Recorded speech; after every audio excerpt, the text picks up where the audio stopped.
আসসালামু আলাইকুম। SSC ২৬ batch. আজকে আমরা আইসিটি প্রথম অধ্যায় তথ্য ও যোগাযোগ প্রযুক্তি ও আমাদের বাংলাদেশ এই চ্যাপ্টারটা নিয়ে আলোচনা করব এবং লাইন বাই লাইন আমরা আজকে বই পড়ব। তোমরা যদি বেশি, বেশি বই পড়ো তাহলে দেখবে ইনশাআল্লাহ এমসিকিউ ফুল অ্যান্সার করে আসতে পারবে।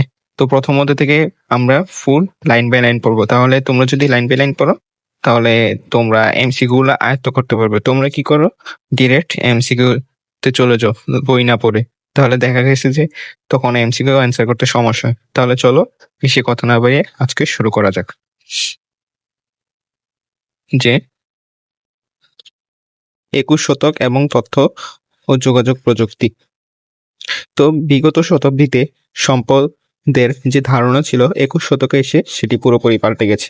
মানে আমাদের যে শতাব্দী ছিল সেই শতাব্দীতে সম্পদের যে ধারণাগুলো ছিল তা আমাদের ২১ শতকে এসে পুরোপুরি আমাদের পাল্টে গেছে। তারপর পৃথিবীর সবাই মেনে নিয়েছে যে ২১ শতকের সম্পদ হচ্ছে গান। তাহলে ২১ শতকের এটাও আসতে পারে যে ২১ শতকের সম্পদ কি? ২১ শতকের সম্পদ হচ্ছে গান। যার অর্থ কৃষি, খনিজ সম্পদ কিংবা শক্তির উৎস নয়, শিল্প কিংবা বাণিজ্য নয়। এখন পৃথিবীর সম্পদ হচ্ছে সাধারণ মানুষ। তাহলে এখন পৃথিবীর সম্পদ সে সাধারণ মানুষ। তার কারণ শুধু মানুষই জ্ঞান তার কারণ শুধু মানুষই জ্ঞান অন্বেষণ করতে পারে, জ্ঞান ধারণ করতে পারে এবং জ্ঞান ব্যবহার করতে পারে। পৃথিবীর সম্পদের এই নতুন ধারণাটি সারা পৃথিবীতে মানুষের চিন্তা ভাবনার জগৎ পাল্টে দিয়েছে। পৃথিবীর মানুষ এখন ২১ শতকের মুখোমুখি হওয়ার জন্য আলাদাভাবে প্রস্তুতি নিতে শুরু করেছে। আমরা সবাই অনুভব করতে পারছি যে ২১ শতকের পৃথিবীটা আসলে জ্ঞানভিত্তিক একটা অর্থনীতির উপরে দাঁড়াতে শুরু করেছে। ২১ শতকে এসে আমরা আরো দুটি বিষয় শুরু করেছি, যার একটি হচ্ছে গ্লোবালাইজেশন, অন্যটি হচ্ছে কি ইন্টারন্যাশনালাইজেশন। তাহলে যদি আসি ২১ শতকে এসে আমরা কয়টি বিষয়ের উপর ধারণা পেতে শুরু করেছি? দুইটি বিষয়। এটা কোশ্চেনে আসতে পারে, এটা ইম্পর্টেন্ট লাইন।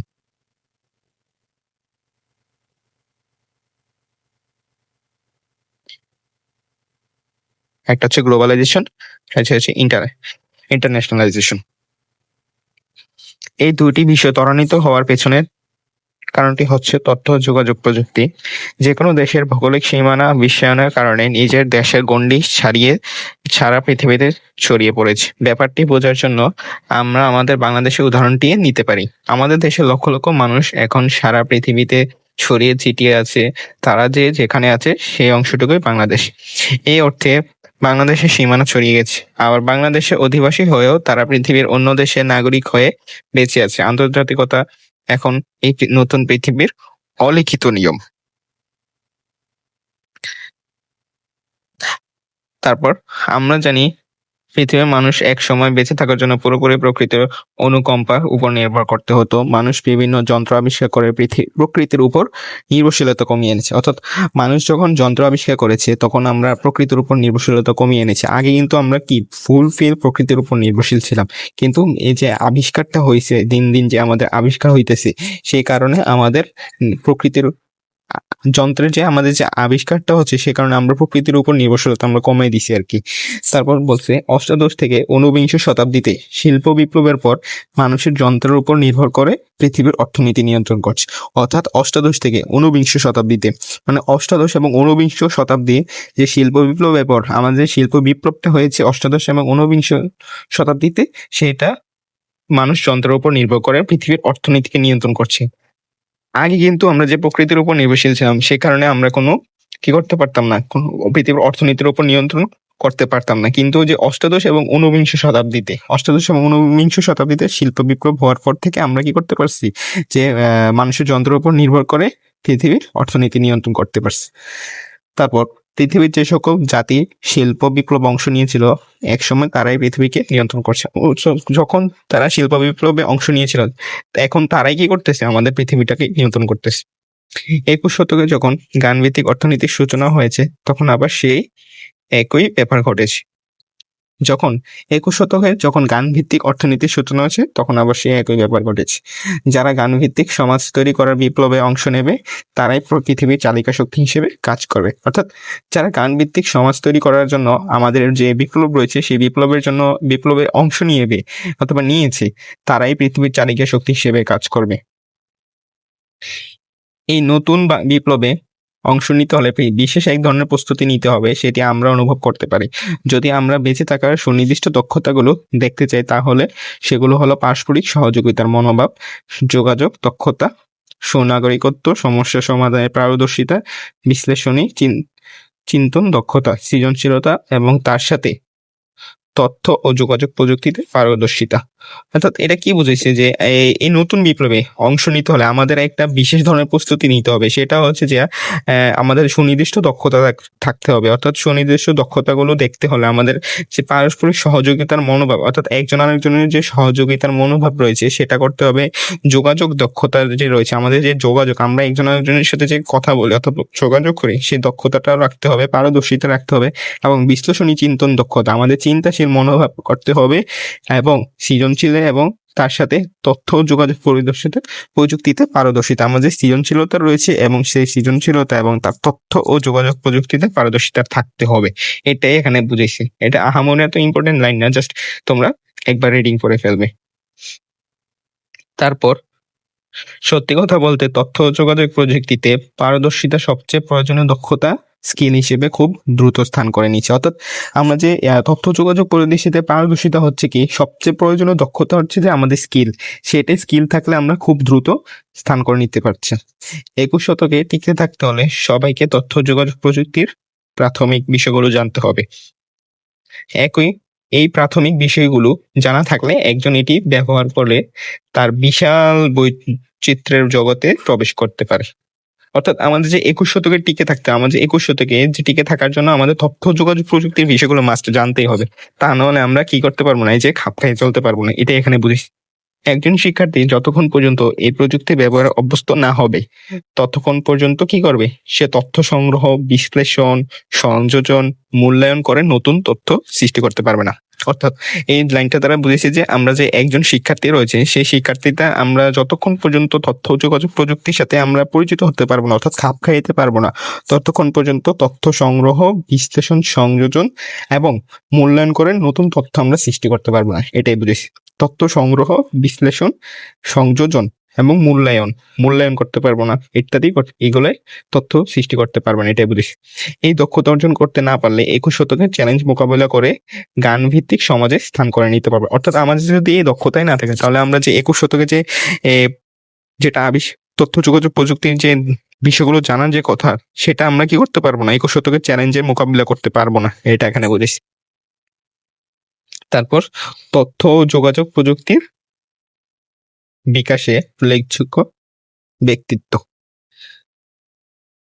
তথ্য যোগাযোগ প্রযুক্তির আজকের বিকাশের পিছনে রয়েছে অনেক বিজ্ঞানী, স্বপ্নদ্রষ্টা এবং প্রকৌশলী এবং নির্মাতাদের অবদান। অর্থাৎ তথ্য যোগাযোগ প্রযুক্তি যে আজকে যে আমাদের যে সফলতার পিছনে অনেক বিজ্ঞানীরা তারা নিরলসভাবে পরিশ্রম করে গেছে, এটা এখানে বুঝেছি। তারহীন যোগাযোগ ব্যবস্থা এবং কম্পিউটারের গণনা ক্ষমতা এবং আমরা যে তারহীন যোগাযোগ ব্যবস্থা, আমরা যে এক স্থান থেকে আরেক স্থানে কথা বলতে পারছি কোনো তার ছাড়াই, সেটাই এবং তাদের এটা অক্লান্ত পরিশ্রমের ফসল হচ্ছে আজকে দেখতে পাইতেছি আমরা। এবং কম্পিউটার গণনা ক্ষমতা বৃদ্ধি এবং মাইক্রো ইলেকট্রনিক্সের বিকাশে বর্তমানে আইসিটির মুঠোর মধ্যে নিয়ে এসেছে। এরপর আধুনিক কম্পিউটারের বিকাশ বা প্রচলন শুরু হয় চার্লস বেবেজ 1791 থেকে 1871 নামে একজন ইংরেজ প্রকৌশলী ও গণিতবিদের হাতে। এটা একটা মোস্ট ইম্পর্টেন্ট লাইন। যদি আসে যে আধুনিক কম্পিউটারের বিকাশ বা প্রচলন শুরু হয় চার্লস বেবেজ কত সালে, 1791 থেকে 1871 নামে একজন ইংরেজ বিজ্ঞান প্রকৌশলী ও গণিতবিদের হাতে। যদি বলে চার্লস বিজ্ঞানী একজন কি ছিলেন, ইংরেজ প্রকৌশলী, এটা অপশনে থাকতে পারে। চার্লস বিজ্ঞানী একজন ইংরেজ প্রকৌশলী ছিলেন। অনেকে তাকে আধুনিক কম্পিউটারের জনক বলে থাকেন। আধুনিক কম্পিউটারের জনককে, এটা আসতে পারে যে আধুনিক কম্পিউটারের জনক হচ্ছে চার্লস বেবেজ। আধুনিক কম্পিউটারের জনক হচ্ছে চার্লস বেবেজ। তিনি তৈরি করেন ডিফারেন্স ইঞ্জিন। 1991 সালে লন্ডনের বিজ্ঞানে জাদুঘরে চার্লস বেবেজের বর্ণনা অনুসারে একটি ইঞ্জিন তৈরি করা হয়। সেটি সঠিকভাবে কাজ করছে এবং পরবর্তীতে তিনি অ্যানালিটিক্যাল ইঞ্জিন নামে একটা গণনা যন্ত্রের পরিকল্পনা করেন। তবে গণনার এই কাজটি কিভাবে আরো কার্যকর করা যায় সেটি নিয়ে ভেবেছিলেন কবি লর্ড বায়রনের কন্যা অ্যাডা লাভলেস। অর্থাৎ যে তিনি একটা ইঞ্জিন আবিষ্কার করতে পরিকল্পনা নিয়েছে, সে পরিকল্পনা যে কার্যকর করা যায় সেটা নিয়ে ভেবেছিলেন আবার কোন বিজ্ঞানী? কবি লর্ড বায়রনের কন্যা অ্যাডা লাভলেস। সেটা সালটা মনে রাখবা। কত সালে? 1815 থেকে 1852 সাল। তারপর মায়ের কারণে অ্যাডা ছোটবেলা থেকে বিজ্ঞান ও গণিতে আগ্রহী ওঠেন। 1933 সালে চার্লস বেবেজের সঙ্গে তার পরিচয় হলে তিনি চার্লস বেবেজের অ্যানালিটিক্যাল ইঞ্জিনকে কাজে লাগানোর জন্য প্রোগ্রামিং এর ধারণা সামনে নিয়ে আসেন। অর্থাৎ যে চার্লসের সাথে যখন 1933 সালে অ্যাডা লাভলেসের যখন পরিচয় হওয়ার পর তখন কি করছে, চার্লস বেবেজের অ্যানালিটিক্যাল ইঞ্জিন যে চার্লস বেবেজটা করছিল, সেই অ্যানালিটিক্যাল ইঞ্জিনকে কাজে লাগানোর জন্য প্রোগ্রামের ধারণা সামনে নিয়ে আসেন এই যে কে, অ্যাডা লাভলেস। তারপর এই কারণে অ্যাডা লাভলেসকে প্রোগ্রামিং এর ধারণার প্রবর্তক হিসেবে সম্মানিত করা হয়। অর্থাৎ যদি এখানে একটা ইম্পর্টেন্ট আছে লাইন, অ্যাডা লাভলেসকে প্রোগ্রামিং এর ধারণা প্রবর্তক হিসেবে সম্মানিত করা হয়। যদি বলে প্রোগ্রামিং এর ধারণা প্রবর্তক হিসেবে সম্মানিত করা হয় কাকে? অ্যাডা লাভলেসকে। তারপর 1840 সালে চার্লস বেবেজ তুরিন বিশ্ববিদ্যালয় থেকে তার ইঞ্জিন সম্পর্কে বক্তব্য দেন। যে সময় অ্যাডা লাভলেস চার্লস বেবেজের সহায়তা নিয়ে বক্তব্যের সঙ্গে ইঞ্জিনে কাজের ধারাটি ধাপ অনুসারে ক্রমাঙ্কিত করেন। তার মৃত্যুর 100 বছর পর 1953 সালে সেই নোট আবারও প্রকাশিত হলে বিজ্ঞানীরা বুঝতে পারেন যে অ্যাডা লাভলেস অ্যালগরিদম প্রোগ্রামের এর ধারণাটাই প্রকাশ করেছিলেন। অর্থাৎ অ্যালগরিদম, আমরা যে অ্যালগরিদম আছে, যে অ্যালগরিদম নিয়ে তোমরা ইন্টারে অর্থাৎ এইচএসসি লাইফে ব্যাপক তোমরা জানতে পারবা সি প্রোগ্রামিং অ্যালগরিদম। এখন জাস্ট উঠে দিছে আর কি অ্যালগরিদমটা জিনিসটা কি, আমি জাস্ট একটা বলে দিলাম আর কি। অ্যালগরিদম হচ্ছে সি প্রোগ্রাম, অনেক তথ্য আছে ইন্টারে, তোমরা উঠলে জানতে পারবে। এই লাইনে আর কিছু নাই। তারপর যে আমরা বিজ্ঞানে অনেকগুলো বিজ্ঞানী দেখতে পেয়েছি। বিজ্ঞানী জেমস ক্লার্ক ম্যাক্সওয়েল তড়িৎ চৌম্বকীয় বলে ধারণা প্রকাশ করেন। তো এটা ইম্পর্টেন্ট, তড়িৎ চৌম্বকীয় বলে ধারণা প্রকাশ করেন কে? বিজ্ঞানী জেমস ক্লার্ক ম্যাক্সওয়েল কি করেন? তড়িৎ চৌম্বকীয় বলে ধারণা প্রকাশ করেন। এটা ইম্পর্টেন্ট। কোন বিজ্ঞানী তড়িৎ চৌম্বক বলে ধারণা প্রকাশ করেন? ম্যাক্সওয়েল। তড়িৎ চৌম্বকীয় বলে ধারণা বিনা তারে, এটা সাল দরকার নেই। তড়িৎ চৌম্বকীয় বলের ধারণা বিনা তারে বার্তা প্রেরণের সম্ভাবনা সৃষ্টি করে। অর্থাৎ তড়িৎ চৌম্বকীয় বলে ধারণা বিনা তারে বার্তা প্রেরণের সম্ভাবনা কে সৃষ্টি করেছেন? Clerk Maxwell. বিনা তারে এক স্থান থেকে অন্য স্থানে বার্তা প্রেরণের প্রথম সফল হন বাঙালি বিজ্ঞানী জগদীশ চন্দ্র বসু। অর্থাৎ যদি বলে যে বিনা তারে আমাদের যে এক স্থান থেকে অন্য স্থানে বার্তা প্রেরণ করতেছি, সেটা কোন বিজ্ঞানী সফল হয়েছিল? জগদীশ চন্দ্র বসু। এটা ইম্পর্টেন্ট লাইন। জগদীশ চন্দ্র বসু কি করছিল? জগদীশ চন্দ্র বসু প্রথম আবিষ্কার করছিল যে বিনা তারে এক স্থান থেকে অন্য স্থানে বার্তা প্রেরণ করার মাধ্যমটা আর কি। তারপর 1895 সালে জগদীশ চন্দ্র বসু অতি ক্ষুদ্র তরঙ্গ ব্যবহার করে এক স্থান থেকে অন্য স্থানের তথ্য, যে এটা সালটা, এটা ইম্পর্টেন্ট সাল, যে 1895 সাল জগদীশ চন্দ্র বসু অতি ক্ষুদ্র তরঙ্গ ব্যবহার করে এক স্থান থেকে অন্য স্থানে তথ্য প্রেরণে সক্ষম হন। তিনি কিন্তু তার এই আবিষ্কার প্রকাশিত না হয় সর্বজনীন স্বীকৃত পায়নি। কিন্তু আফসোসের বিষয় হচ্ছে যে তিনি যে আবিষ্কার করছে কষ্ট করে, কিন্তু এটা কি হয়েছে না, প্রকাশিত হয় নাই। এই কারণে সে ওই যে ওইরকম মানের একটা স্বীকৃতি পান নাই তিনি। বেতার তরঙ্গ ব্যবহার করে একই কাজ প্রথম প্রকাশিত হওয়ায় সার্বজনীন স্বীকৃতি পান ইতালির বিজ্ঞানী গুগলিয়েলমো মার্কনি। অর্থাৎ বেতার তরঙ্গ করছে কি, একই কাজ প্রথম প্রকাশিত হয়, মানে একই কাজ কি করছে, যে বেতার তরঙ্গ নিয়ে কাজ করছে, একই কাজ প্রথম প্রকাশিত হয়, সার্বজনীন স্বীকৃতি পাইছে কি ইতালির বিজ্ঞানী গুগলিয়েমো মার্কনি। কোন বিজ্ঞানী? ইতালির বিজ্ঞানী গুগলিয়েমো মার্কনি।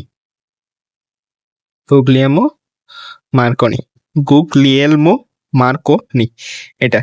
তারপর তবে 1997 সালে institute of electrical and electronic engineering তাকে স্বীকৃতি দেয় এবং রেডিও বিজ্ঞানের অগ্রপথিক ও অন্যতম আবিষ্কারক হিসেবে আখ্যায়িত করেন। কোন বিশ্ববিদ্যালয় তাকে স্বীকৃতি দিয়েছিল? কোন বিশ্ববিদ্যালয়? Institute of electrical and electronics engineering তাকে স্বীকৃতি দেয় এবং রেডিও বিজ্ঞানের অগ্রপথিক ও অন্যতম আবিষ্কারক হিসেবে আখ্যায়িত করে। এই জন্য তাকে বেতার যন্ত্রের আবিষ্কারক হিসেবে স্বীকৃতি দেওয়া। অর্থাৎ যদি দেয় মূলত কিন্তু জগদীশচন্দ্র বসু প্রথমেই করছিল, কিন্তু তারটা যে প্রকাশিত হয়নি ঠিক মতো, সে কারণে তিনি সার্বজনীন স্বীকৃতি পাননি। কিন্তু এখানে আবার বলছে যে বেতার যন্ত্র আবিষ্কারক হিসেবে স্বীকৃতি দেওয়া হয় তাকে। বেতার যন্ত্রে যদি অপশনে দুইটা থাকে তাহলে তোমরা এটাই গুগলিয়ামো মার্কনি দিবা। আর যদি গুগলিয়ামো মার্কনি দেওয়া না থাকে বেতার তরঙ্গের তাহলে জগদীশচন্দ্র বসু দিবা। আর জগদীশচন্দ্র বসু দেওয়া না থাকে তাহলে তোমরা এটা দিবা। মানে এটা যে কোনো একটা দাগে দিবা। আর যদি দুইটাই থাকে তাহলে তোমরা গুগলিয়ামো মার্কনি তাকে দিয়ে আসবা। বুঝতে পারছো? তারপর 20 শতকে ইলেকট্রনিক্স এর বিকাশের পর প্রথম যুক্তরাষ্ট্রের আইবিএম কোম্পানি মেইনফ্রেম কম্পিউটার তৈরি করেন। কত শতকে? 20 শতকে। পর্যায়ক্রমে 1971 সালে মাইক্রোপ্রসেসর আবিষ্কৃত হলে সাশ্রয়ী কম্পিউটার তৈরির পথ সুগম হয়। 20 শতকের 60-70-এর দশকে ইন্টারনেট প্রোটোকল ব্যবহার করে আরপানেট আবিষ্কৃত হয়। আরপানেট আবিষ্কৃত হয় যদি কত শতকে? 20 শতকে। 20 শতকের 60-70-এর দশকে। 20 শতকের 60-70-এর দশকে ইন্টারনেট প্রোটোকল ব্যবহার করে আরপানেট আবিষ্কৃত হয়। বলা যায় তখন থেকে নেটওয়ার্কের মাধ্যমে কম্পিউটার সমূহের মধ্যে আন্তঃসংযোগ বিকশিত হতে শুরু করে। এই বিকাশের ফলে তৈরি হয় ইন্টারনেট। 1971 সালে আরপানেট ইলেকট্রনিক্স মাধ্যমে প্রত্যালাপের সূচনা করেন আমিগার programmer Raymond Samuel Tomlinson. কি করছে? তিনি প্রথম ইমেল পদ্ধতি চালু করেন। ইমেল পদ্ধতি চালু করেন কে? Raymond Samuel Tomlinson. এগুলো ইম্পর্টেন্ট। আমি যেগুলো হাইলাইটে দিয়ে মার্ক করতেছি এগুলো ইম্পর্টেন্ট না, তোমরা জাস্ট এগুলো পড়বা, ইনশাল্লাহ দেখবা যে গাইডের মধ্যে ভোট কোশ্চেন এগুলোই আসছে। তারপর রেমন্ড স্যামুয়েল টমলিনসন হচ্ছে কি? রেমন্ড স্যামুয়েল টমলিনসন হচ্ছে তিনি সর্বপ্রথম ইমেল পদ্ধতি চালু করে। মাইক্রোপ্রসেসর আবির্ভাবের পর বিশেষ করে যুক্তরাষ্ট্রে সেটি ব্যবহার করে পার্সোনাল কম্পিউটার তৈরির কাজ শুরু হয় স্টিভ জবস কি করছে এবং তার দুই বন্ধু স্টিভ ওজনিয়াক ও রোনাল্ড ওয়েন 1976 সালে 1 এপ্রিল অ্যাপল কম্পিউটার নামে একটি প্রতিষ্ঠান চালু করেন। যদি তো কে অ্যাপল কম্পিউটার নামে একটা প্রতিষ্ঠান চালু করেন? কে? Steve jobs. আর এটা হচ্ছে তার দুই বন্ধু স্টিভ ওজানিয়াক এবং রোনাল্ড ওয়েন। তোমরা জাস্ট স্টিভ দুইটা এখানে কি আছে? একটা হচ্ছে স্টিভ জবস, এখানে প্রথম শর্টকাটটা হচ্ছে স্টিভ জবস, এখানে স্টিভ লেখাটা আছে। এফোর্ট Steve Wozniak. Steve Jobs, Steve Wozniak দুটোটাই কিন্তু জজ আছে, তোমরা মনে রাখবা আর কি। অপশনে আসলে এটা দাগে দিবা স্টিভ জবস আর এটা হচ্ছে স্টিভ ওজানিয়াক। তারপরে Ronald Wayne 1 April Apple computer নামে একটা প্রতিষ্ঠান চালু করেন। প্রতিষ্ঠানটি বর্তমানে বিশ্বের অন্যতম বৃহৎ প্রতিষ্ঠান যে অ্যাপল কোম্পানি আছে সেটা আর কি বুঝেছি। অ্যাপলের হাতে পার্সোনাল কম্পিউটারের নানান পর্যায়ে বিকশিত হয়েছে। তারপর অন্যদিকে 1981 সালে আইবিএম কোম্পানি তাদের বানানো পার্সোনাল কম্পিউটার অপারেটিং সিস্টেম তৈরি করার জন্য উইলিয়াম হেনরি গেটস অথবা বিল গেটস ও তার বন্ধুদের প্রতিষ্ঠানটি মাইক্রোসফটকে দায়িত্ব দেন। মাইক্রোসফটকে দায়িত্ব দেন হচ্ছে কি, ওই যে আইবিএম কোম্পানি যে তাদের পার্সোনাল কম্পিউটার অপারেটিং সিস্টেম তৈরি করার জন্য উইলিয়াম হেনরি গেটস অথবা বিল গেটস আর কি, সে বিল গেটস এবং তার বন্ধুরা কি করছে? প্রতিষ্ঠানকে মাইক্রোসফটের দায়িত্ব দেন। বিকশিত হয় MS DOS এবং Windows operating system. Bill Gates প্রতিষ্ঠিত মাইক্রোসফট কোম্পানির অপারেটিং সিস্টেম সফটওয়্যার দিয়ে বর্তমানে পৃথিবীর অধিকাংশ কম্পিউটার কি করতেছে? পরিচালিত হচ্ছে। তারপর 1989 সালে স্যার টিমোথি জন বার্নার্স-লি নামে একজন ব্রিটিশ কম্পিউটার বিজ্ঞানী হাইপারটেক্সট ট্রান্সফার প্রোটোকল আবিষ্কার করছে। যে এটা ইম্পর্টেন্ট যে 1989 সালে স্যার টিমোথি জন বার্নার্স-লি বার্নার্স-লি নামে একজন ব্রিটিশ কম্পিউটার বিজ্ঞানী হাইপারটেক্সট ট্রান্সফার প্রোটোকল মানে HTTP আর কি, হাইপারটেক্সট ট্রান্সফার প্রোটোকল ব্যবহার করে তথ্য ব্যবস্থার প্রস্তাব করেন এবং তা বাস্তবায়ন তিনি করেন। এই লাইনটা ইম্পর্টেন্ট। এখানে মধ্যে এই লাইনটা ওয়ার্ডটা টিমোথি জন বার্নার্স-লি নামে একজন ব্রিটিশ কম্পিউটার বিজ্ঞানী হাইপারটেক্সট ট্রান্সফার প্রোটোকল মানে HTTP ব্যবহার করে তথ্য ব্যবস্থাপনার প্রস্তাব করেন এবং তা পরবর্তীতে তিনি বাস্তবায়ন করেন। এই সালটা মনে রাখবার কি কষ্ট করে, 1989 সালে। তিনি ওয়ার্ল্ড ওয়াইড ওয়েবের জনক হিসেবে পরিচিত, অর্থাৎ টিম বার্নার্স-লি। অর্থাৎ তুমি মনে রাখবে যে টিম জন বার্নার্স-লি, টিমোথি দরকার নেই, তুমি জাস্ট ছোট ছোট কিওয়ার্ডটা মনে রাখবে। তাহলে তুমি যে পরীক্ষার হলে যে কিওয়ার্ডটা মনে রাখছো তাহলে সেগুলো মাথায় খেলবে। তোমরা যে পুরো ওয়ার্ডটা তোমরা মনে রাখতে পারবে না। তাহলে কি টিমোথি জন বার্নার্স-লি। ওয়ার্ল্ড ওয়াইড ওয়েব জনক হিসেবে পরিচিত। ওয়ার্ল্ড ওয়াইড ওয়েবের জনক হিসেবে কে পরিচিত? টিমোথি। ওয়ার্ল্ড ওয়াইড ওয়েবের জনক হিসেবে কে পরিচিত? Timothy Berners-Lee. নেটওয়ার্ক প্রযুক্তির বিকাশের ফলে বিশ্বের নানান দেশের মধ্যে ইন্টারনেট বিস্তৃত হয়। ইন্টারনেটকে কেন্দ্র করে একটি শক্তিশালী অর্থনৈতিক ব্যবস্থা গড়ে ওঠে এবং বিকশিত হয় বিভিন্ন ধরনের অ্যাপ্লিকেশন সফটওয়্যার। এখানে ইম্পর্টেন্ট লাইন নাই। বর্তমানে পৃথিবীর সবচেয়ে জনপ্রিয় সামাজিক যোগাযোগ মাধ্যম হচ্ছে কি একটা ফেসবুক। তোমরা তো ফেসবুক নাম শুনছই। যে হার্ভার্ড বিশ্ববিদ্যালয়ের শিক্ষার্থী মার্ক জাকারবার্গ যদি বলে যে ফেসবুক আবিষ্কার করেন কে? Mark Zuckerberg. ফেসবুক আবিষ্কার করেন মার্ক জাকারবার্গ এবং তার 4 বন্ধুর হাতে সূচিত হয় ফেসবুকে। শুরুতে এটি কেবল বিশ্ববিদ্যালয়ের শিক্ষার্থীদের মধ্যে আবদ্ধ থাকলেও বর্তমানে অনেকে ফেসবুক ব্যবহার করেন এবং লক্ষ লক্ষ মানুষ এখন ফেসবুক ব্যবহার করতেছে। এই সংখ্যা প্রতিদিন বাড়ছে। আমাদের বাংলাদেশের অনেকেই সামাজিক যোগাযোগের মাধ্যম হিসেবে ফেসবুক ব্যবহার করে থাকেন। বাংলাদেশের মানুষ তো ফেসবুকে পুরো এডিক্ট হয়ে গেছে। তারপর ই-লার্নিং ও বাংলাদেশ। ই-লার্নিং ও বাংলাদেশ, এখান থেকে এমসিকিউ আসতে পারে। পৃথিবীতে জ্ঞান অর্জনের একটা সুনির্দিষ্ট পদ্ধতি দীর্ঘদিন থেকে মোটামুটি একইভাবে কাজ করে আসছিল। তথ্য প্রযুক্তির উন্নতি হওয়ার পর প্রথমবার সেই পদ্ধতি না এক ধরনের পরিবর্তন হতে শুরু হয় এবং ই-লার্নিং মাধ্যমে নতুন কিছু শব্দের সাথে আমরা পরিচিত হতে শুরু করি।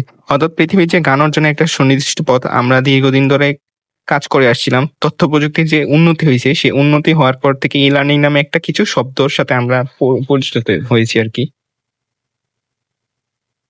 ই-লার্নিং শব্দটি ইলেকট্রনিক লার্নিং কথাটির সংক্ষিপ্ত রূপ এবং এটা বলতে আমরা পাঠদান করার জন্য সিডি-রোম, তারপর ইন্টারনেট, ব্যক্তিগত নেটওয়ার্ক কিংবা টেলিভিশন চ্যানেল ব্যবহার করার পদ্ধতিকে বুঝিয়ে থাকি।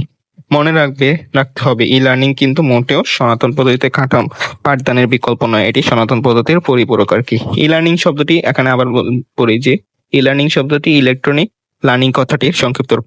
যদি ই-লার্নিং মানে কি ইলেকট্রনিক লার্নিং, এটা কথার সংক্ষিপ্ত রূপ, এটা আর কি বুঝাইছি। মনে রাখতে হবে ই-লার্নিং কিন্তু এই লাইনটা দরকার নেই। তারপর উদাহরণ দেওয়ার জন্য বলা যায় শ্রেণীকক্ষে বিজ্ঞানের একটি বিষয় পড়ানোর সময় অনেক কিছু হয়তো হাতে কলমে দেখানো সম্ভব নয়, যেমন সূর্যগ্রহণ, চন্দ্রগ্রহণ ইত্যাদি। এগুলো জাস্ট লিখে রাখছি আর কি, তোমরা জাস্ট ভুলে যাবা পরীক্ষার সময় কোথা থেকে আসে বলা যায় না আর কি। শ্রেণীকক্ষে পাঠ দিতে শিক্ষক ইচ্ছে করলে মাল্টিমিডিয়ার সাহায্যে আরো সুন্দরভাবে বিষয়টির দৃশ্যমান উপস্থাপন করতে পারেন। মাল্টিমিডিয়া যে আছে সেই মাল্টিমিডিয়ার মাধ্যমে আমরা অনেক কিছু করতে পারি। আমরা সবাই জানি বাংলাদেশের জনগোষ্ঠী বিশাল, সে কারণে স্কুলের শিক্ষার্থীর সংখ্যা বিশাল। নানা ধরনের অর্থনৈতিক সীমাবদ্ধতা থাকার কারণে আমাদের স্কুলগুলোকে দক্ষ শিক্ষকের অভাব রয়েছে। লেখাপড়ার জন্য প্রয়োজনীয় শিক্ষা উপকরণ বলতে গেলেই নয় এবং ল্যাবরেটরি অপ্রতুল, ফলে হাতে কলমে বিজ্ঞানের এক্সপেরিমেন্ট করার সুযোগও খুব কম। এই সমস্যাগুলো সমাধানের জন্য এই লার্নিং অনেক বড় একটা ভূমিকা রাখতে পারে। দক্ষ একজন শিক্ষকের পাঠদান ভিডিও করে নিয়ে এটি অসংখ্য স্কুলে বিতরণ করা যেতে পারে। একটি নির্দিষ্ট বিষয়কে বোঝানোর জন্য অনেক ধরনের সহায়ক প্রক্রিয়া ছাত্রছাত্রীদের দেওয়া যেতে পারে। একজন শিক্ষক চাইলে নিজে তার পাঠদানে সহায়তা করে প্রয়োজনীয় বিষয় তৈরি করতে পারেন এবং সেটি বারবার ব্যবহার করতে পারেন। বাংলাদেশে অনেক শিক্ষকে এটি ব্যবহার করছেন আর কি। সারা পৃথিবীতে ই-লার্নিং এর জন্য নানা উপকরণ তৈরি হতে শুরু করছে। পৃথিবীর বড় বড় অনেক বিশ্ববিদ্যালয়ে অসংখ্য কোর্স অনলাইনে উন্মুক্ত করে দিয়েছে। মানে ই-লার্নিং এর মাধ্যমে যে একটা নানা উপকরণ তৈরি হতে শুরু করছে এটা আর কি বুঝেছি আর কি। এবং বড় বড় অনেক বিশ্ববিদ্যালয়, যে আমাদের যে অনেক বড় বড় বিশ্ববিদ্যালয় রয়েছে সেই বিশ্ববিদ্যালয়ের মধ্যে অনেক কোর্স উন্মোচন করতেছে, সেই কোর্সটিকেও গ্রহণ করতে পারে যে কেউ ই-লার্নিং এর মাধ্যমে। অর্থাৎ ইলেকট্রনিক লার্নিং মানে ইন্টারনেটের মাধ্যমে যে তথ্য যোগাযোগ প্রযুক্তির মাধ্যমে এটা কি বিষয়টিকে না দিয়ে নানা ধরনের পরীক্ষা নিরীক্ষা হচ্ছে এবং অনেক সময় একজন সেই কোর্সটি নেওয়ার পর হোমওয়ার্ক জমা দিয়ে কি করতে পারছে, অনলাইনে পরীক্ষা দিয়ে এবং কোর্সটি মানে অনলাইনে যে পড়ালেখার বিষয়টা এটাই বুঝেছি আর কি ই-লার্নিংটা।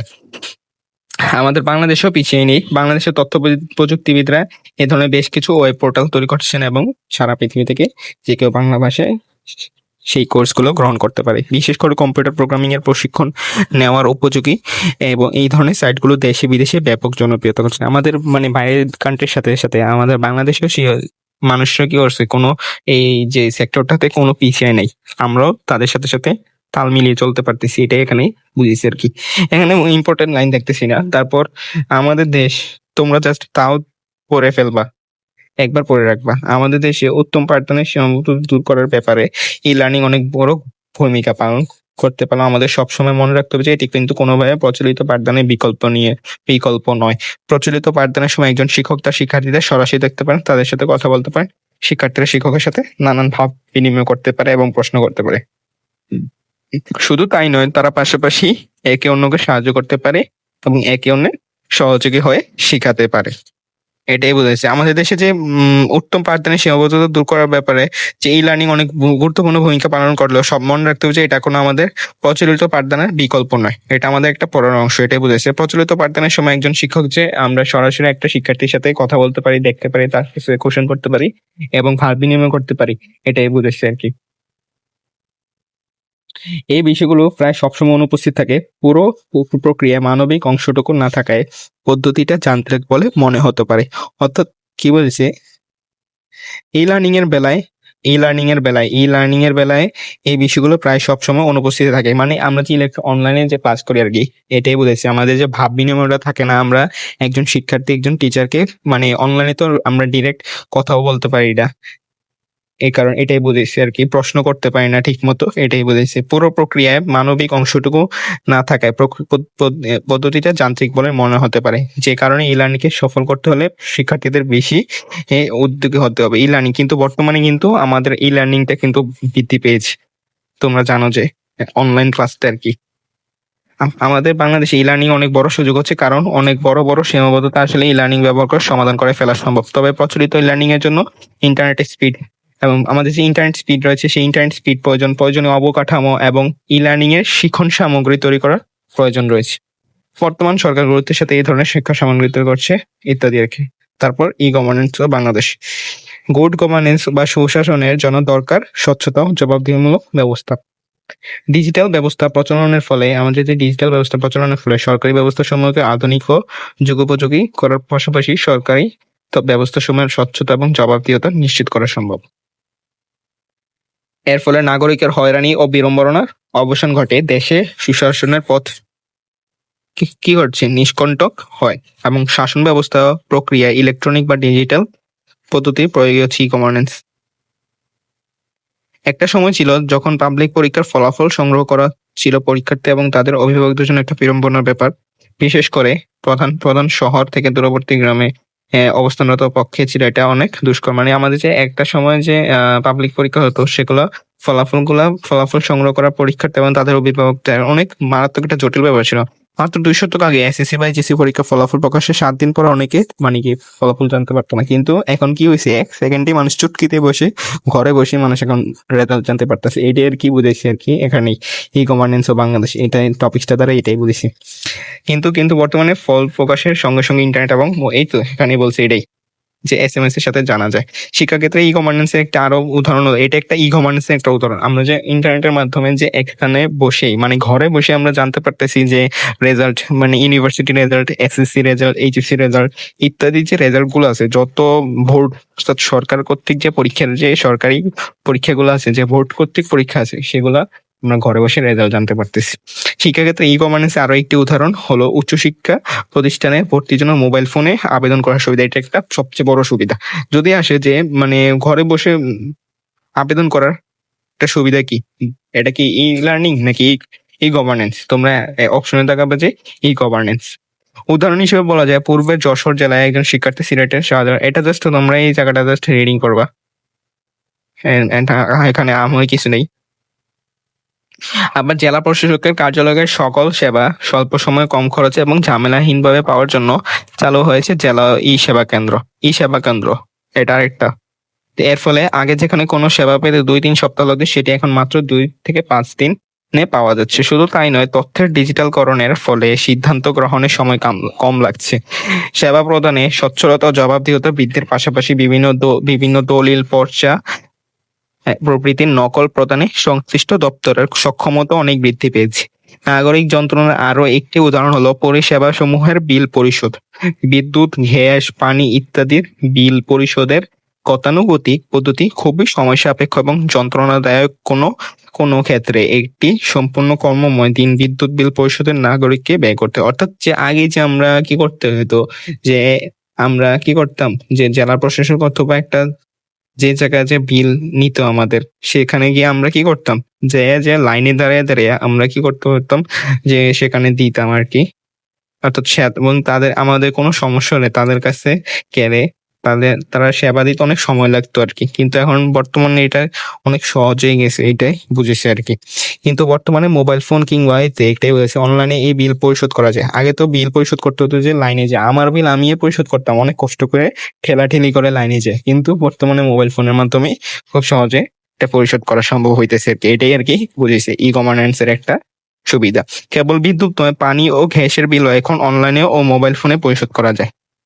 গভর্ন্যান্স এর মূল বিষয় হলো নাগরিকের জীবনমান উন্নত করা এবং হয়রানি মুক্ত রাখা। অর্থাৎ গভর্নমেন্টস এর আরেকটা মূল বিষয় হলো নাগরিকের জীবনমান উন্নত করা এবং হয়রানি মুক্ত রাখা। এটাও আসতে পারে যে নাগরিকের জীবনমান উন্নত করা এবং হয়রানি মুক্ত রাখা, এটা কি একটা কিসের উদাহরণ? এটা ই-গভর্ন্যান্স অর্থাৎ গভর্ন্যান্স এর উদাহরণ। ই-গভর্ন্যান্স এর মাধ্যমে কোনো কার্যক্রম ৩৬৫ দিনের ২৪ ঘন্টা করা সম্ভব। ৩৬৫ দিনের কাজটা ২৪ ঘন্টা করা সম্ভব ই-গভর্ন্যান্স এর মাধ্যমে। কি? যদি অপশন আসতে পারে এটিএম সেবা, মোবাইল ব্যাংকিং, তথ্য সেবা ইত্যাদি। এটিএম সেবা এবং মোবাইল ব্যাংকিং, তথ্য সেবা, এটা কিসের কাজ? এটা ই-গভর্ন্যান্স এর উদাহরণ। যদি অপশনে আসে, আমরা যদি প্রশ্নে আসে যে এটিএম সেবা এবং মোবাইল ব্যাংকিং সেবা কোন খাতের উদাহরণ? এটা কোন খাতের উদাহরণ? তথ্য যোগাযোগ প্রযুক্তির, এটা হচ্ছে ই-গভর্ন্যান্স এর উদাহরণ। এটা একটা ই-গভর্ন্যান্স এর উদাহরণ। ফলে নাগরিকেরা নিজেদের সুবিধাজনক সময়ে সেবা গ্রহণ করতে পারে। অন্যদিকে ই-গভর্ন্যান্স চালুর ফলে পৃথিবীর সরকারি দপ্তর সমূহের মধ্যে আন্তঃসংযোগ বৃদ্ধি পেয়েছে, কর্মীদের দক্ষতাও বেড়েছে, ফলে দ্রুত সেবা প্রদান সম্ভব হচ্ছে। বাংলাদেশ ই-গভর্ন্যান্স চালু হয়েছে বেশ কয়েক বছর হয়েছে এবং ই-গভর্ন্যান্স চালু হয় বাকি রয়েছে। ই-গভর্ন্যান্স চালু হয় সকল ক্ষেত্রে ই-গভর্ন্যান্স চালু হলে সুশাসনের পথে দেশ অনেক এগিয়ে যাবে আরকি। মানে ই-গভর্ন্যান্সটা যদি চালু হয় তাহলে আমাদের যে দেশটা এগিয়ে যাবে সেটা এখানে বুঝেছি। ই সার্ভিস ও বাংলাদেশ সরকারি এবং বেসরকারি অনেক সেবামূলক সংস্থা সার্বক্ষণিকভাবে অথবা সময়ে সময়ে দেশের জনগণকে বিভিন্ন সেবা প্রদান করে থাকে। এই সেবা হতে পারে এক স্থান থেকে অন্য স্থানে যাতায়াত কিংবা যে কোনো জমির দলিলের নকল সরবরাহ করা ইত্যাদি। ডিজিটাল পদ্ধতি চালু হওয়ার পূর্বে এই সকল সেবার ক্ষেত্রে সেবা গ্রহীতাকে অবশ্যই সেবাদাতার সঙ্গে সরাসরি যোগাযোগ করতে হতো। কিন্তু ডিজিটাল পদ্ধতিতে সেবা গ্রহীতা নিজ বাড়িতে বসেই মোবাইল ফোনে বা ইন্টারনেটে একই সেবা গ্রহণ করতে পারে। এখানে তোমরা জাস্ট রিডিং পড়ে নিবা আরকি। এখানে আহামরি কিছু দেখতেছি না। তারপর উদাহরণ হিসেবে ঢাকা থেকে চট্টগ্রামে যাওয়ার জন্য কোনো আন্তনগর ট্রেনের টিকিট সংগ্রহের কথা বিবেচনা করা যায়। কিছুদিন পূর্বে টিকিট সংগ্রহের জন্য যাত্রী নিজে অথবা তার কোনো লোকে ঢাকার কমলাপুর স্টেশনে গিয়ে লাইনে দাঁড়িয়ে নির্দিষ্ট কাউন্টার থেকে টিকিট সংগ্রহ করতে হতো। এই পদ্ধতি এখনো বহাল আছে। মানে আগে যে আমরা কষ্ট করে যে লাইনে দাঁড়িয়ে করতাম, এটা আর কি। তবে এর পাশাপাশি এখন যে কেউ অনলাইনে টিকিট সংগ্রহ করতে পারে। অনলাইনে টিকিটের মূল্য পরিশোধ করা যায় আরকি, অনলাইনে ঘরে বসে আরকি। এটাই বুঝেছি। এভাবে ইলেকট্রনিক পদ্ধতিতে সেবা প্রদানের ব্যাপারটি ই সার্ভিস বা ই সেবা হিসেবে স্বীকৃত করা যায়। ই সেবার প্রধান বৈশিষ্ট্য হলো এটি স্বল্প খরচে, মানে ই সেবা আরকি ঘরে বসে অনলাইনের মাধ্যমে করা যায়, এটাই বুঝেছি। প্রধান বৈশিষ্ট্য হচ্ছে যে এটি স্বল্প খরচে স্বল্প সময়ে হয়রানিমুক্ত সেবা নিশ্চিত করে। বাংলাদেশের সরকারি বিভিন্ন মন্ত্রণালয়, বিভাগ ও অধিদপ্তরের উদ্যোগে ইতিমধ্যে অনেক ই সেবা চালু হয়েছে। এর মধ্যে উল্লেখযোগ্য হলো পাঠ্যপুস্তকের ডিজিটাল সংস্করণ, ই-পর্চি, ই-পর্চা, ই-টিকিট। যদি বলে যে ই সেবার যে উদাহরণ কি, ই-পর্চি, ই-পর্চা, ই-টিকিট, টেলিমেডিসিন, অনলাইন আয়করণ, হিসাব করার ক্যালকুলেটর ইত্যাদি। এইগুলো হচ্ছে কি একটা ই সেবার উদাহরণ। ই সেবার উদাহরণ কি আছে? ই-পর্চি দেশের প্রথম দিককার ই সেবা সময় একটি দেশের 15টি চিনি কলের সকল আখ চাষি এখন SMS এর মাধ্যমে ই-পর্চি তথ্য পাচ্ছে আর কি। ই-পর্চি এটা একটা উদাহরণ আর কি। পর্চি হচ্ছে চিনি কলের কখন আখ সরবরাহ করতে হবে সেজন্য আওতাধীন আখ চাষিদের দেওয়া একটি অনুমতিপত্র। অর্থাৎ SMS এর মাধ্যমে আমরা যে মানে যে কোনো তথ্য যেগুলো জানতে পারতেছি, মানে কোনো হয়রানি বা বিড়ম্বনার যে আগে যে শিকার হইতো যে আখ চাষিরা, সেটাই ওখানে বুঝাইছে আর কি। তারপর ইলেকট্রনিক মানি ট্রান্সফার সিস্টেম, মানে ইএমটিএস। ইএমটিএস এর পুনরূপ কি? এখানে প্রশ্ন আসতে পারে যে ইএমটিএস এর পুনরূপ ইলেকট্রনিক মানি ট্রান্সফার সিস্টেম, এটা আসতে পারে। ইএমটিএস এর পুনরূপ ইলেকট্রনিক মানি ট্রান্সফার সিস্টেম, বাংলাদেশের ডাক বিভাগের ইলেকট্রনিক মানি ট্রান্সফার সিস্টেমের মাধ্যমে দেশের এক অঞ্চল থেকে অন্য অঞ্চলের মানে যে মানিটা এই মাধ্যমে এক অঞ্চল থেকে অন্য অঞ্চলে নিরাপদে, দ্রুত ও কম খরচে টাকা পাঠাতে পারতেছি আমরা এইটার মাধ্যমে। মানে দেশের প্রায় সকল ডাকঘরে এই সেবা পাওয়া যায়। তারপর ই-পর্চা সেবা, বর্তমানে দেশের সকল জমির রেকর্ডের অনুলিপি অনলাইনে সংগ্রহ করা যায়। আগে কিন্তু এটা করা যেত না। এই পর্চার মাধ্যমে আমাদের যে জমি জমার রেকর্ড গুলো আছে সেগুলো অনলাইনের মাধ্যমে করা যায়। এটিকে বলা হয় ই পর্চা। পূর্বে সংশ্লিষ্ট দপ্তরের কর্মীগণ বড় বড় রেকর্ড বই থেকে তথ্যসমূহ পূর্ব নির্ধারিত ছকে পূরণ করে আবেদনকারীকে সরবরাহ করতেন। এই জন্য আবেদনকারীকে যখন যেমন সরাসরি উপস্থিত হতো তেমনি সংশ্লিষ্ট দপ্তরের কর্মীরাও গতানুগতিক পদ্ধতিতে পর্চা করতে পারে। অর্থাৎ যে আমরা যে আগে অনেক কষ্ট করে যে নির্ধারিত ছক পূরণ করে আবেদনকারী যে আমাদের যে রেকর্ড গুলো আছে সেগুলো একটা ছক পূরণ করে আবেদনকারীকে সরবরাহ করতে হইতো আর কি। তারপর যে আবেদনকারীকে যেমন উপস্থিত থাকতে হতো, মানে যে যিনি আবেদন করবে তার যেমন উপস্থিত থাকতে হতো তেমন এভাবে অনেক কষ্ট উপহিত হতো আর কি। এবং দপ্তর কর্মীরাও মানে এই পর্চা তৈরি করতেন আর কি। বর্তমানে এটি ই সেবার আওতায় আসাতে আবেদনকারীরা দেশে বিদেশে মানে কি যে ইন্টারনেটের যুগ, মানে তথ্য যোগাযোগ প্রযুক্তি যে আমাদের যে সহজ একটা করে দিচ্ছে আর কি, এই পর্চা সেবা এনে দিচ্ছে। যে এই পর্চা সেবার মাধ্যমে আমরা কি করতে পারতেছি, দেশ বিদেশে যে কোনো স্থানে বসে এটার ফি দিয়ে এই পর্চা সংগ্রহ করতে পারতেছি। অর্থাৎ জমি জমার অনুলিপি, এটাই আর কি পর্চা। তারপর ই স্বাস্থ্য সেবা, বিভিন্ন সরকারি স্বাস্থ্য কেন্দ্রে কর্মরত চিকিৎসকরা এখন মোবাইল ফোনে স্বাস্থ্য পরামর্শ দিয়ে থাকেন। এই জন্য দেশের সকল সরকারি হাসপাতালে একটি করে মোবাইল ফোন দেওয়া হয়েছে। মানে ই স্বাস্থ্য সেবা মানে যে স্বাস্থ্য দিতেছে আর কি, আমাদের যে সেবাটি দিতেছে এটা আর কি ই স্বাস্থ্য সেবা। দেশের যে কোনো নাগরিক এভাবে যে কোনো চিকিৎসকের পরামর্শ পেতে পারেন এই স্বাস্থ্যসেবার মাধ্যমে। এছাড়াও দেশের কয়েকটি হাসপাতাল টেলিমেডিসিন হচ্ছে কি আমরা যে এক স্থান থেকে বসে মানে অনলাইনের মাধ্যমে ঘরে বসে তোমার যে দূরবর্তী একটা ডাক্তার পাইছে সেই দূরবর্তী ডাক্তার মানে ভিডিও কলের মাধ্যমে যে আমাদের একটা ডাক্তারের সাথে আর রোগীর সাথে যে একটা যোগাযোগ অর্থাৎ কমিউনিকেশনটা হয়, সেই কমিউনিকেশনের সময় যে ডাক্তারটা আমাদের যে যিনি রোগী আর কি, যে রোগীটার যে সেবা দিয়ে থাকে সেটা হচ্ছে টেলিমেডিসিন সেবা। আশা করি বুঝাইতে পারছি যে অর্থাৎ আমি এক স্থানে আছি, ডাক্তার এক স্থানে আছে। সে ডাক্তারটা কি করতেছে, অনলাইনে যে ইন্টারনেট ব্যবহার করে আমরা যে ভিডিও কলের কথা বলি, সেই ভিডিও কলের মাধ্যমে যে ডাক্তারটা আমার রোগীর সাথে যে কথা বলতেছে, যে সেবাটা দিতেছে সেটা হচ্ছে টেলিমেডিসিন সেবা। এর মাধ্যমে রোগী হাসপাতালে না এসেও বিশেষজ্ঞ চিকিৎসকের সেবা ও পরামর্শ নিতে পারছেন। এটা এই স্বাস্থ্য সেবার একটা আওতাধীন। যদি বলে টেলিমেডিসিন সেবা কোন স্বাস্থ্য সেবা, এই স্বাস্থ্য সেবা। তারপর রেলওয়ে ই টিকিটিং বা মোবাইল টিকিটিং, এটা আর কি জাস্ট তোমরা পড়ে নেবে আর কি বলেছি এখানে রেলওয়ে ই টিকিটিং। তারপর ই কমার্স ও Bangladesh, e commerce electronic commerce আর কি। একটি দেশে মানে কমার্সের মাধ্যমে তোমরা ঘরে বসে যে কোনো স্থানে তোমরা করতে পারো, যে ব্যবসা করতে পারো, অনলাইন ব্যবসা, এটা আর কি বোঝায় আর কি। একটি দেশের বিকাশ ও কর্মসংস্থান ক্ষেত্র বাণিজ্যে কোনো বিকল্প নেই, এটাই বুঝাইছে। এবং ডিজিটাল প্রযুক্তির বিকাশ, ইন্টারনেটের উদ্ভব এবং বিকাশ ও কাগজের মুদ্রার বাইরে ইলেকট্রনিক বিনিময় প্রথা চালুর ফলে বাণিজ্য বিকাশ পরিবর্তন হয়েছে। ইলেকট্রনিক মাধ্যমে বাণিজ্য করা যায়, যার প্রচলিত নাম হচ্ছে ই কমার্স। যদি বলে ইলেকট্রনিক মাধ্যমে বাণিজ্য করা যায়, সেটা প্রচলিত নাম কি, ই কমার্স বা ই বাণিজ্য। তোমরা জাস্ট এটা রিডিং করে নিবে একবার। এখানে ই কমার্সটা বোঝাইছে যে আমরা যে ঘরে বসে যে কোনো মানে অনলাইনে যেগুলো অর্ডার করতে পারি, সেটা যে যিনি বিক্রেতা অর্থাৎ তিনি আমাদেরকে দিতে পারতেছে, এটা হচ্ছে ই কমার্স। ই কমার্সে কিছু অসুবিধা দিকও আছে। ই কমার্স ক্ষতিকর দিকও আছে, আবার ভালো দিকও আছে। মোবাইল বা কার্ড ছাড়াও ই কমার্স আরও একটি বিল পরিশোধ পদ্ধতি রয়েছে। যদি ই কমার্সের বিল পরিশোধ পদ্ধতি কি, এটিকে বলা হয় প্রাপ্তির পর পরিশোধ বা ক্যাশ অন ডেলিভারি। আমরা ই কমার্সের যে ইয়াটা আছে, আমরা কি করতে হয়, মানে প্রোডাক্টটা কিনার আগে অনেক সময় আগে দেওয়া টাকাটা পে করা লাগে। আবার অনেক সময় এটা দুইটা পদ্ধতি আছে, একটা হচ্ছে আগে দেওয়া লাগে অথবা পরে ক্যাশ অন ডেলিভারি আর কি। মোবাইল বা কার্ড ছাড়া ই কমার্স আর একটি বিল পরিশোধ পদ্ধতি আছে, এটিকে বলা হয় প্রাপ্তির পর পরিশোধ বা ক্যাশ অন ডেলিভারি। সেটা কি, এটা হচ্ছে ক্যাশ অন ডেলিভারি অর্থাৎ সিওডি। এটা হচ্ছে সিওডি। এই পদ্ধতিতে ক্রেতা বিক্রেতার ওয়েবসাইটকে বসে পছন্দ পণ্যটি মানে অর্ডার দেন আর কি। বিক্রেতা তখন পণ্যটি ক্রেতার কাছে পাঠিয়ে দেন, ক্রেতা পণ্য পেয়ে বিল পরিশোধ করেন। এটাই হচ্ছে কি ই কমার্স। কত সাল থেকে ই কমার্সটা প্রসারিত হয়েছে আর কি, 11-12 সাল থেকে বাংলাদেশে আস্তে আস্তে ই কমার্সটা প্রসারিত হয়েছে। তারপর বাংলাদেশের কর্মক্ষেত্রে আইসিটি। বিশ্বের অন্যান্য দেশের মতো বাংলাদেশ এখন কর্মক্ষেত্রে আইসিটির বহুমুখী প্রভাব আছে, ব্যবহার করা যাচ্ছে আর কি। এই প্রভাব ও পরিসরক্রমাগত কি করতেছে, বেড়ে চলতেছে। প্রথমত, প্রচলিত কর্মক্ষেত্রে আইসিটির প্রয়োগ ক্ষেত্র, কর্মদক্ষতার বৃদ্ধি ও বাজার সম্প্রসারণ। অন্যদিকে আইসিটি নিজেই নতুন নতুন কর্মক্ষেত্র তৈরি করতেছে আর কি।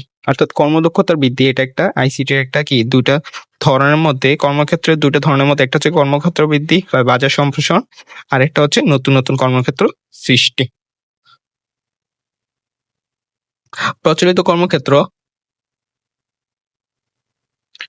কর্মক্ষেত্র এবং পুরাতন ব্যবসা বাণিজ্যে আইসিটি ব্যবহারের ফলে কর্মীদের দক্ষতা, জবাবদিহিতা এবং স্বচ্ছতা বেড়েছে। অন্যদিকে এর ফলে সেবার মানও উন্নত হয়েছে। বর্তমানে দেশের অধিকাংশ চাকরির ক্ষেত্রে আইসিটি ব্যবহারের ক্ষেত্রে সাধারণ দক্ষতা এবং প্রাথমিক যোগ্যতা হিসেবে ধরা হয়। তোমরা জাস্ট এগুলো রিডিং করে নিবে, এখানে আহামরি লাইন নাই। আমি যা প্রথমে পড়াইছি ওগুলো ইম্পর্টেন্ট লাইন দাগাই দিচ্ছি। এখন জাস্ট তোমরা এটা নিয়ে রিডিং করে নিবে একবার। তারপর সামাজিক যোগাযোগ ও আইসিটি। মানুষের সামাজিক যোগাযোগ আইসিটি হচ্ছে কি, একটা হচ্ছে মানুষের যে সমাজবদ্ধ জীবন আছে, সে সমাজে চলাফেরা ও বিকাশের জন্য মানুষের জন্য যোগাযোগ প্রয়োজন। এটা সামাজিক যোগাযোগ, মানে সামাজিক যোগাযোগ আমাদের যে জীবনযাপন করে সেটা জীবনযাপনে চলার জন্য এবং বিকাশের জন্য আমাদের একজনের সাথে অপরজনের একটা যোগাযোগ করতে, অর্থাৎ কিসের মাধ্যমে আমরা আগে তো আমরা যোগাযোগ করতে অনেক চিঠির মাধ্যমে যোগাযোগ করতাম, কিন্তু বর্তমানে কি হইতেছে, আমরা যে ঘরে বসে এক স্থান থেকে আরেক স্থানে ঘরে বসে আমরা কি করতে পারতেছি, অনলাইনে ইন্টারনেটের মাধ্যমে যোগাযোগ করতে পারতেছি। এটাই হচ্ছে সামাজিক যোগাযোগ আইসিটি, এটাই বুঝেছে। অথবা ইমেইল করতে পারতে, এখানে লেখা আছে যে ইন্টারনেটের ব্যবহারে ইমেইল, মোবাইল ফোন ও মেসেজিং সিস্টেম, ব্লগিং ও সামাজিক যোগাযোগ প্ল্যাটফর্ম সমূহ ব্যবহার করে বর্তমানে আইসিটি ভিত্তিক সামাজিক যোগাযোগ অনেকাংশে সহজ হয়ে গেছে আর কি, এটাই বুঝেছি। ইন্টারনেটে অনেকগুলো সামাজিক যোগাযোগ মাধ্যম আছে, যেমন ফেসবুক, টুইটার, লিঙ্কডইন এবং ইনস্টাগ্রাম। তোমরা এগুলোর সাথে পরিচিত। এর মধ্যে সবচেয়ে জনপ্রিয় দুটি মাধ্যম হলো ফেসবুক ও টুইটার। ফেসবুক ও টুইটার সবচেয়ে জনপ্রিয় মাধ্যম, তোমরা আশা করি জানো। ফেসবুক এখানে কি বরাবর, ফেসবুক তো তোমরা সারাদিনে চালাও, তো এখানে জাস্ট এগুলো তোমরা একবার রিডিং করে নিবা। তাও এখানে হচ্ছে ফেসবুক একটা সামাজিক যোগাযোগ ব্যবস্থার একটা ওয়েবসাইট। সেটা হচ্ছে কি মার্ক জুকারবার্গ তার বন্ধুরা নিয়ে কি করছিল, আবিষ্কার করছিল। কত সালে? 2004 সালে, 4 ফেব্রুয়ারি 2004 সালে। এবং ফেসবুকে ব্যবহারকারী সংখ্যা কত? এটা আসতে পারে 3.05। এটাও আসতে পারে। ফেসবুকের কোন রিপোর্ট থেকে দেখা গেছে যে এটাও আসতে পারে যে কোন রিপোর্টের থেকে যে ফেসবুকে ব্যবহার করার সংখ্যা দেখা গেছে যে www.statistica.com, এটা আসতে পারে, এখান থেকে আসতে পারে। এরপর কি টুইটার একটা অনলাইনে সামাজিক যোগাযোগ ব্যবস্থা। এটা কিন্তু এটা পার্থক্য রয়েছে। এটা হচ্ছে এটিতে ব্যবহারকারী সর্বোচ্চ কত ওয়ার্ড ব্যবহার করতে হবে? 140 ওয়ার্ড ক্যারেক্টারের মাধ্যমে তাদের মনোভাব প্রকাশ করতে পারে আর কি। যদি টুইটারের মাধ্যমে কত ওয়ার্ডের মাধ্যমে তাদের মনোভাব প্রকাশ করতে? 140 ওয়ার্ডের মাধ্যমে। তারপর ইনস্টাগ্রাম তোমরা তো অনেক কিছু জানো, যে ইনস্টাগ্রাম, টুইটার, ফেসবুক এগুলো তো সারাদিন ছাড়া, তাহলে তোমরা জানবে। তাহলে এটা জাস্ট তোমরা রিডিং করে নিবা, তাহলে আশা করি বুঝতে পারবা। তারপর বিনোদন আইসিটি। তো বিনোদন আইসিটির মধ্যে তথ্য যোগাযোগ প্রযুক্তির উন্নয়নের সাথে বিনোদনের জগতে একটা নতুন দিক উন্মোচিত হয়েছে। এটি হচ্ছে দুভাবে আর কি। প্রথম বিনোদনটি হচ্ছে মানুষ গ্রহণ করবে কি সেই প্রক্রিয়াটি একটি মৌলিক পরিবর্তন হচ্ছে, আর দ্বিতীয়ত বিনোদনের ভিন্ন ভিন্ন মাধ্যমগুলোতে একটা গুণগত পরিবর্তন হয়েছে। এটাও জাস্ট রিডিং করে নিবা, তাহলে এখানে তোমরা নিজে পড়বা, একবার বইটা পড়বা, তাহলে তোমরা বুঝতে পারবা। তারপর এখানে তোমরা নিজে পড়বা। তারপর ইন্টারন্যাশনাল টেলিকমিউনিকেশন ইউনিয়ন মানে আইটিও কর্তৃক প্রণীত আইসিটি ডেভেলপমেন্ট ইন্ডেক্স এর 2024 সংস্করণ বাংলাদেশে 100-এর মধ্যে 62 নম্বর রয়েছে। এটা এখানে আহামরি কোনো লাইন দেখতেছি না, ইম্পর্টেন্ট লাইন নাই। তোমরা একবার জাস্ট রিডিং করবা। আমি তো জাস্ট যেগুলো ইম্পর্টেন্ট লাইন সেগুলো প্রথমে কি করছি, যে দাগাই দিছি। তারপর ই গভর্নেন্সের মাধ্যমে সরকারের সকল কাজে স্বচ্ছতা নিশ্চিত করার মাধ্যমে হচ্ছে কি ই গভর্নেন্সের মাধ্যমে। এইগুলো ইম্পর্টেন্ট, আমি যেগুলো লাইনগুলো দাগাই দিছি এগুলো ইম্পর্টেন্ট লাইন। জাতিসংঘের সকল সদস্য রাষ্ট্রগুলোর গভর্নমেন্ট উন্নয়নের অবস্থা উপস্থাপন করার জন্য ই গভর্নমেন্ট ডেভেলপমেন্ট সূচক ব্যবহৃত হয়। তারপর যে আমি যে লাইনগুলো দাগাইছি সেগুলো তোমরা বইয়ের মধ্যে দাগে রাখবা, তাহলে যে পরীক্ষার আগে একবার রিভাইজতে তোমাদের সুবিধা হবে আর কি। সরকারের আগ্রহের কারণে দেশে তথ্য প্রযুক্তি অবকাঠামো গড়ে উঠেছে। সারা দেশে ফাইবার অপটিক লাইন বসিয়ে অত্যন্ত অঞ্চল, মানে আগে তো কিন্তু আমরা গ্রামের মধ্যে ওয়াইফাই দেখতে পারতাম না, ইন্টারনেট পেতাম না, কিন্তু বর্তমানে কি করতেছে যে এত উন্নত হয়েছে যে এখন গ্রামে গ্রামেও ওয়াইফাই আছে, আইসা গেছে আর কি, এটা এখানে বলছে। তারপর কি কি এটা যে 2018 সালে 12ই মে তারিখটি আমাদের জন্য খুবই গুরুত্বপূর্ণ। এই দিনে বাংলাদেশ বিশ্বের 57তম রাষ্ট্র হিসেবে তার নিজস্ব কত সালে 57তম রাষ্ট্র হিসেবে নিজস্ব স্যাটেলাইট বঙ্গবন্ধু স্যাটেলাইট 1 মহাকাশে প্রেরণ করেন। কত সালে? 2018 সালে। এটা আসতে হবে 2018 সালে 12ই মে। এবং কি কততম রাষ্ট্র হিসেবে প্রকাশিত হয়েছে? 57তম রাষ্ট্র হিসেবে। 57তম রাষ্ট্র হিসেবে স্যাটেলাইট প্রকাশের সময়। এই স্যাটেলাইট কিন্তু বাংলাদেশ কততম আসতে পারে, যে কততম রাষ্ট্র হিসেবে বাংলাদেশ নিজস্ব স্যাটেলাইট প্রেরণে হয়েছে? 57তম রাষ্ট্র হিসেবে। এরপরে এখানে লেখছে যে এছাড়া বঙ্গবন্ধু স্যাটেলাইটের কারণে তথ্য যোগাযোগ প্রযুক্তি ব্যবহারের ক্ষেত্রে বৈদেশিক মুদ্রা সাশ্রয়ের সাথে সাথে প্রচুর পরিমাণে বৈদেশিক মুদ্রা আয় সম্ভব হচ্ছে। এটাই তাহলে শেষ, তাহলে এটা শেষ। তাহলে আমি যতক্ষণ যা যা দাগাইছি তোমরা এগুলা দাগাই রাখবে, তাহলে যে পরীক্ষার আগে একদম তোমাদের পড়তে সুবিধা হবে আর কি। তাহলে তো ভিডিওটা যারা দেখছো তোমরা চ্যানেলটাকে সাবস্ক্রাইব করে দিও। ইনশাল্লাহ নেক্সট কোন অধ্যায় নিয়ে হাজির হবো। তাহলে আজকের মতো যাচ্ছি। আল্লাহ হাফিজ, আসসালামু আলাইকুম।